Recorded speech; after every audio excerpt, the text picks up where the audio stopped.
It's time for the Ghoulie Girls.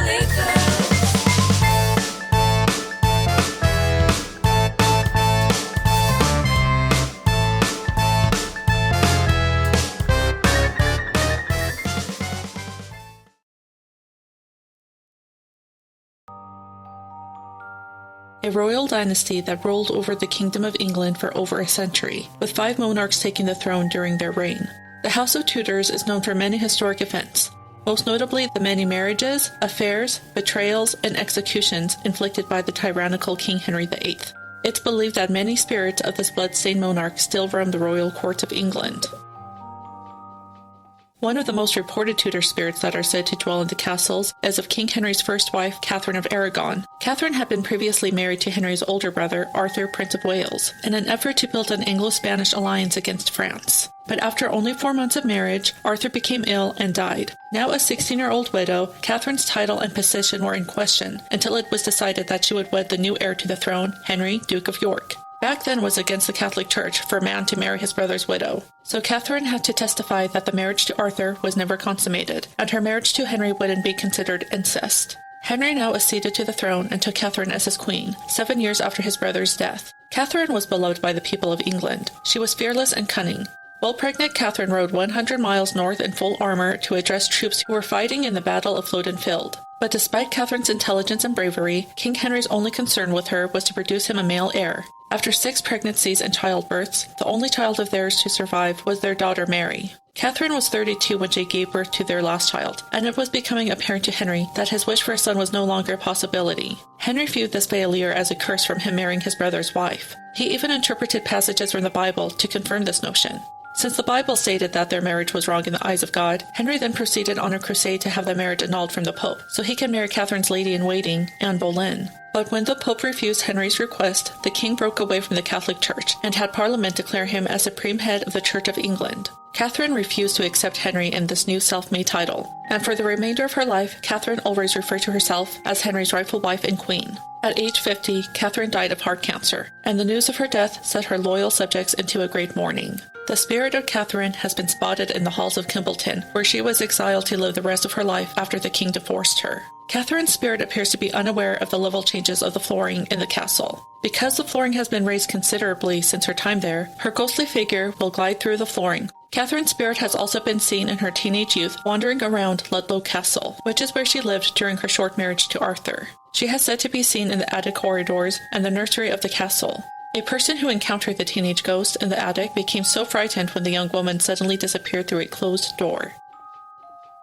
But without a doubt, the most chilling and most reported of the Tudor ghosts is of Anne Boleyn. Her spirit can be spotted in numerous locations, always appearing in a grim and sorrowful state. Anne Boleyn came from a noble family. She previously served Queen Mary and the Queen Claude of France, where she was educated in French culture, dance, literature, and music. When she secured a post at King Henry's court to serve as the Queen's lady-in-waiting, King Henry became immediately infatuated with her and wanted to take her as a mistress. And Anne, being of noble birth, had no desire to be something as common as a mistress. So as described before, Henry had his marriage to Catherine annulled, so he can be free to take Anne as his queen. Henry and Anne were married in a secret ceremony. Because of the circumstances of how their marriage came to be, Anne was immediately detested by the Catholics, who believed that she used sorcery to bewitch the king. Anne Boleyn was often the subject of ridicule and was blamed for Henry's unethical behavior and tyranny. But much like Catherine before her, Anne's primary responsibility was to give birth to a son that Henry was still determined to have. Anne gave birth to their first and only surviving child, Elizabeth, who would later become queen. After 3 marriages and still no son, Anne became wary of what the consequences can be if she too failed to give Henry the male heir he desired.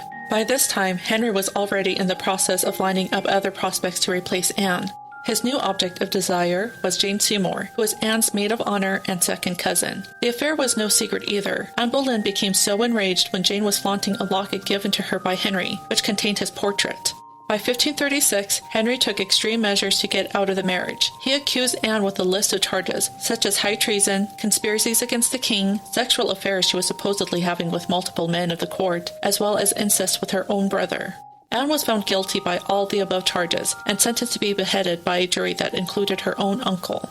Anne's brother, George Boleyn, and the other men accused of having affairs with her were executed on May 17, 1536, with Anne to be executed 2 days later. On the morning of her execution, Anne was escorted to the north side of the White Tower, where she was to be beheaded. When she climbed to the scaffold, Anne made a short speech to the crowd that ended with a plea to God. "O Lord, have mercy on me. To God I commend my soul." Legend goes that at midnight every year on the anniversary of her execution, Anne Boleyn's headless ghost rises by a phantom coach that's pulled by headless horses and driven by a headless driver. She arrives in the coach with her severed head on her lap and is dropped off at her birthplace, Bleakling Hall. When she reaches this destination, the coach and driver will disappear and leave Anne holding her detached head under her arm and wander the grounds until sunrise. Her headless ghostly figure has also been seen gliding around at Tower Green, where Anne lived her last days and awaited her execution.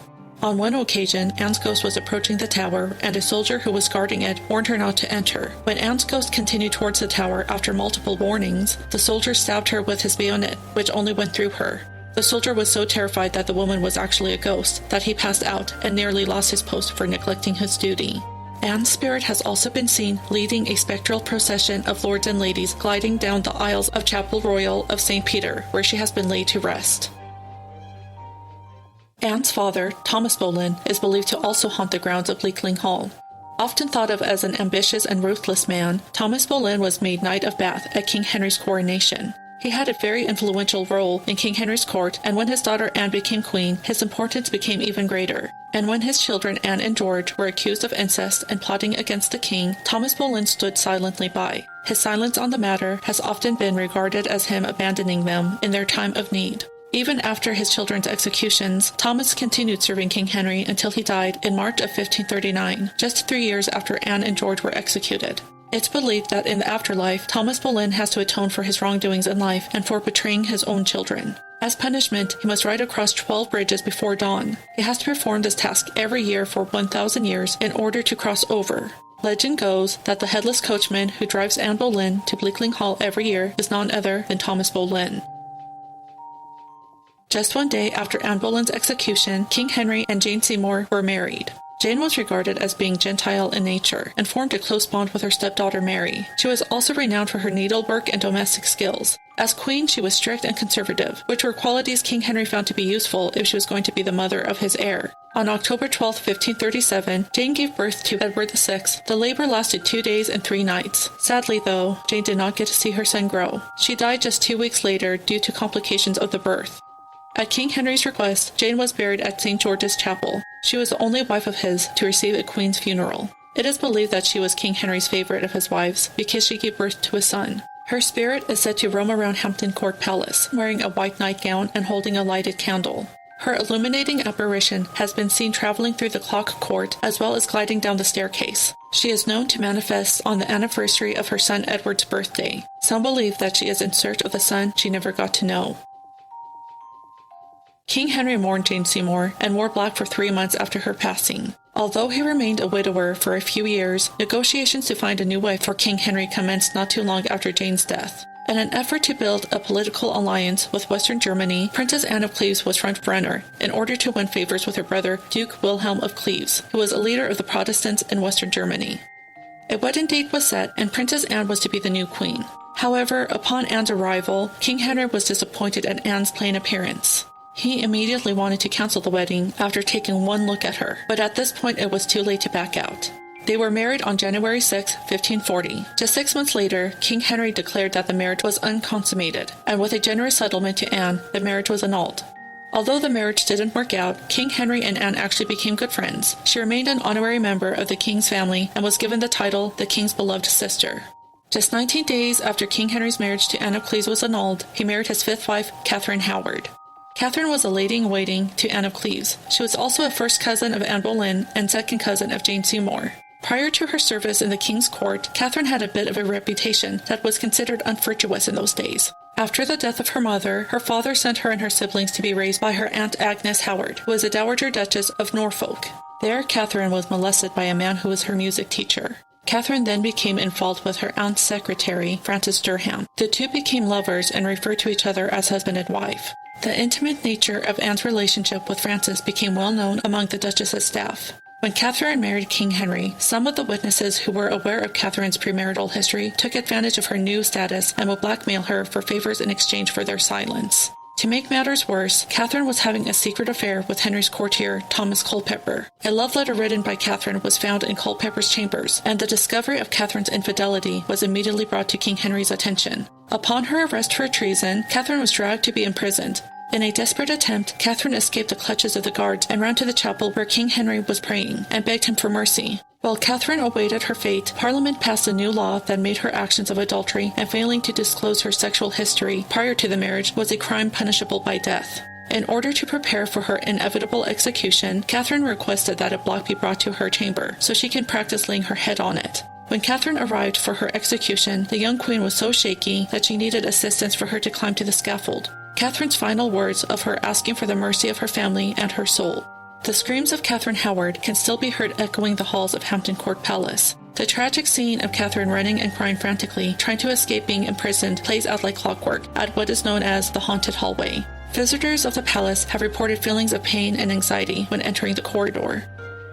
King Henry took his final queen, Catherine Parr. Catherine was known for her caring nature as well as her intellect. When she published her book, Prayers or Meditations, it became the first book to be published by an English queen that used her own name. Catherine played a pivotal role in convincing King Henry to restore his daughters Mary and Elizabeth in order of succession. When King Henry fell ill, Catherine nursed him till his dying day. King Henry died in 1547 at age 55. As a Queen Dowager, Catherine was allowed to keep her jewels and gowns. About 6 months later, she married Thomas Seymour, who was the brother of Jane Seymour. But just after a year of marriage, Catherine died due to complications of childbirth. Her distressed spirit is said to be seen drifting the grounds of Sudley Castle, dressed in a green royal gown, looking for something or someone. The 9-year-old Edward VI was crowned king at Westminster Abbey on February 20th. His reign as king was cut tragically short when he became sick from tuberculosis. On his deathbed, the 15-year-old king made out a will that would prevent his Catholic sister, Mary, from taking the crown. Instead, the royal duties would be passed to his cousin, Lady Jane Grey, who shared his Protestant beliefs. The 17-year-old Lady Jane Grey ruled for only 9 days, until the scorned Princess Mary led an army to reclaim her place on the throne. Jane Grey and her husband Guilford Dudley were immediately arrested and imprisoned in the Tower of London for treason. While imprisoned, Guilford carved Jane's name on a wall in the cell where he was kept. When Princess Mary learned that Lady Jane Grey's father was leading a rebellion against her, she had Jane and Guilford executed at Tower Green. Late at night, Lady Jane's ghostly figure can be seen wandering the battlement towers in a lost and melancholy state, and the ghost of her husband, Guilford, can be seen sitting in his prison cell, weeping. Now Queen, Mary took immediate action to restore the kingdom to Catholicism. She married her cousin, King Philip II, with whom she was determined to produce a Catholic heir, and it seemed that her prayers were answered when she began to show symptoms of being pregnant. But almost a year goes by, and no baby. It became apparent that Queen Mary was never pregnant, but instead suffered from a tumor in the belly. She would experience a second false pregnancy, but when no baby was born, the Queen gave up hope of producing the heir she so desired. In her 5-year reign as Queen, she had 280 Protestants burnt at the stake, which earned her the name Bloody Mary. Queen Mary died at age 42 due to uterine cancer. The next lawful successor was Mary's 25-year-old sister, Princess Elizabeth. Queen Elizabeth proved to be a beloved ruler. She maintained peace between her divided kingdom and defeated the Spanish Armada. The Elizabethan era is named after her and is often referred to as the Golden Age in English history. The independent queen never married and never had children, which earned her the title the Virgin Queen. After 44 years' reign as queen, Elizabeth died at age 69 on March 24, 1603, from blood poisoning and ulcers in her throat.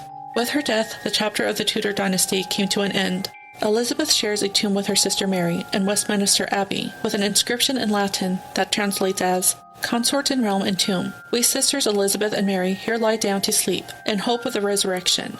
The ghost of Queen Elizabeth is said to frequent several locations, but it's believed that the library is her favorite hangout spot. Late one night while King George VI visited the library, he was bewildered when he saw the spirit of the Virgin Queen there. Even the current Queen Elizabeth and the late Prince Philip have had their run-ins with Elizabeth I. Hampton Court Palace is open to the public for historic tours. In recent years, staff and security have reported that the heavy fire doors near one of the entrances will often burst open on its own. On one of these occasions, a security camera caught the image of a grotesque figure slamming these heavy doors. This phantom figure appears to be wearing a cloak from the Tudor period. This footage remains unexplainable to staff, but they are convinced that this footage is not a hoax. Since this footage has been released, many believe that the cloaked figure is none other than King Henry himself.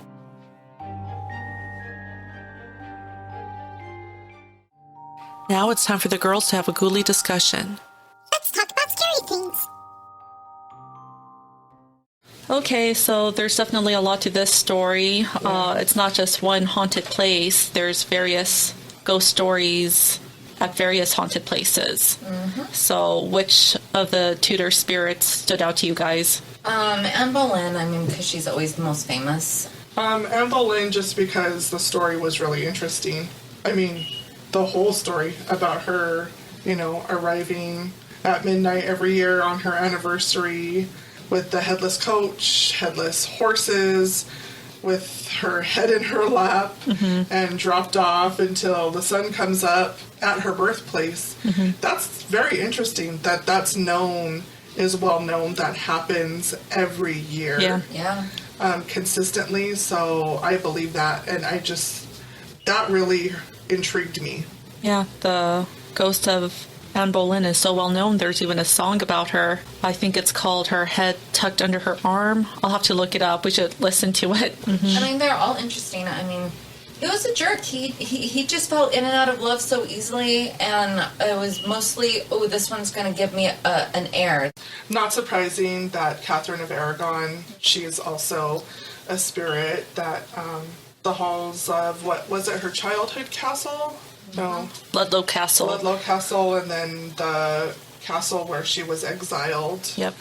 So that's not surprising, because it sounded like, she had good times with Arthur before he got sick, and then, of course, where she was exiled, that's where she spent the last of her days. So it's not surprising to hear, that she wanders the halls.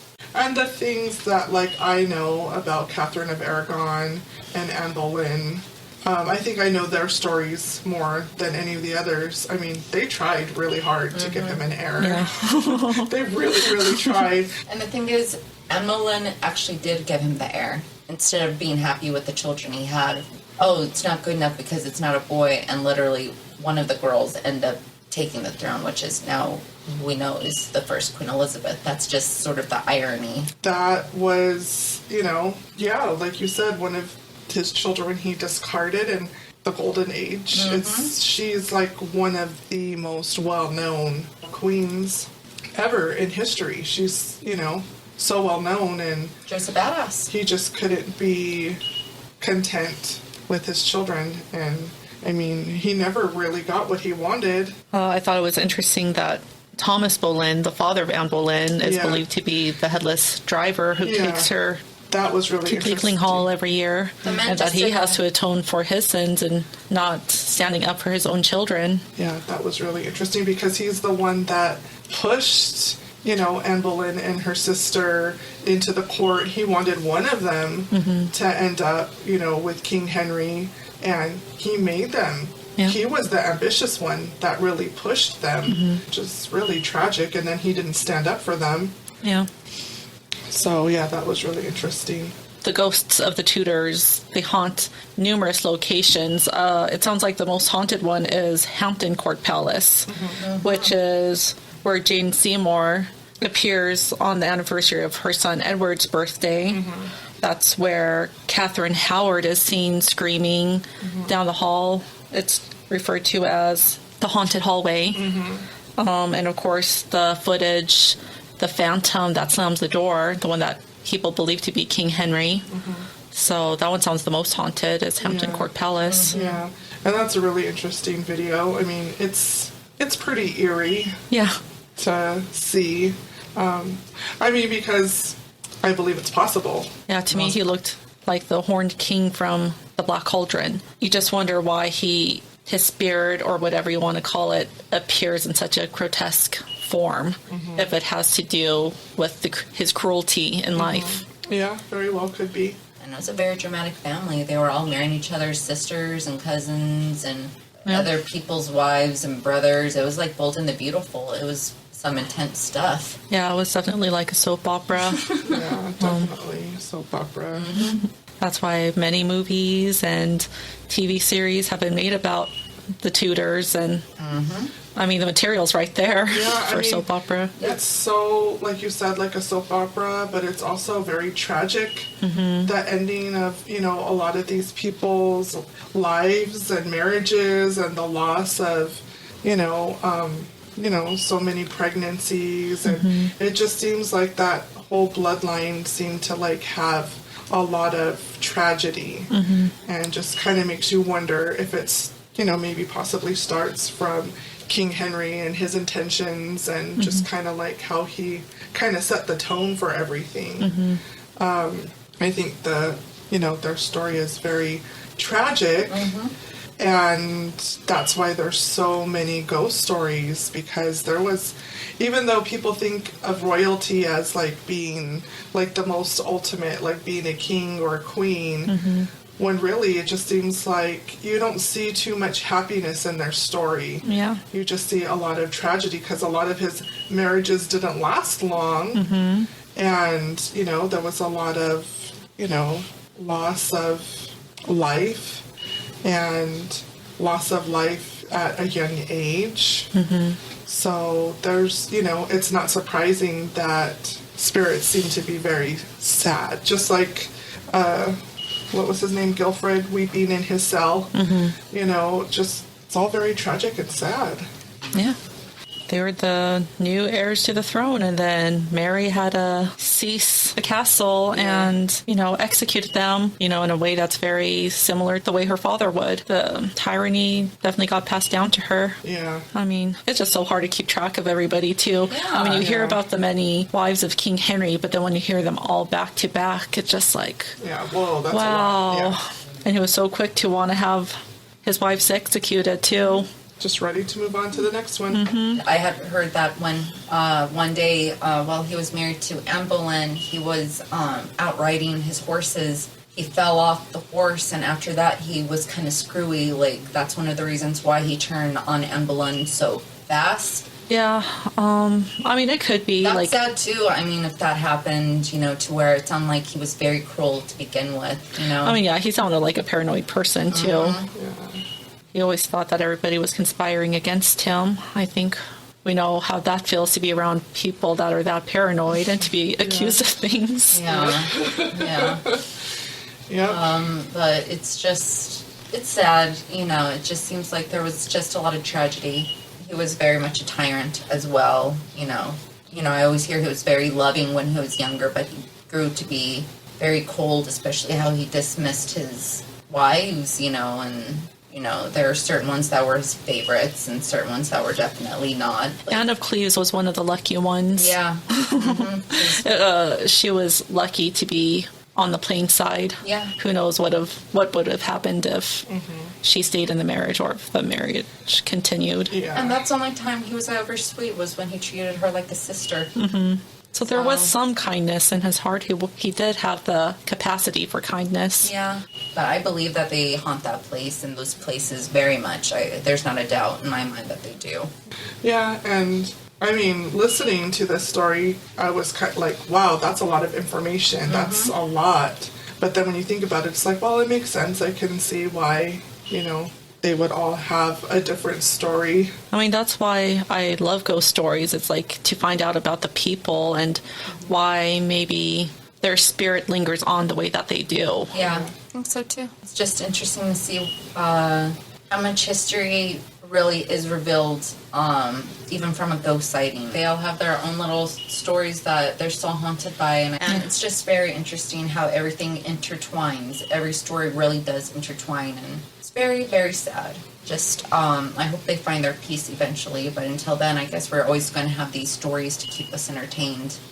Thanks for watching. Be sure to subscribe and hit that notification bell if you don't want to miss out on any of our latest Ghoulie Tales.